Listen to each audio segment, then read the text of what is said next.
Менің сүйікті муравейнигімді дайындаймыз. Ерітілген сары майға қантымызды қосып, жақсылап ерігенше араластырып, үстіне сметанамызды саламыз.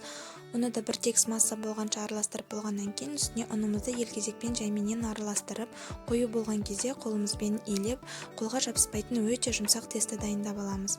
Оны майда бөліктерге бөлеміз. Мен 3 бөлікке бөлдім. Әрқайсысын видеода көріп тұрғандарыңыздай пищевой пленкамен орап, морозильникте 40-45 минутқа қалдырамыз.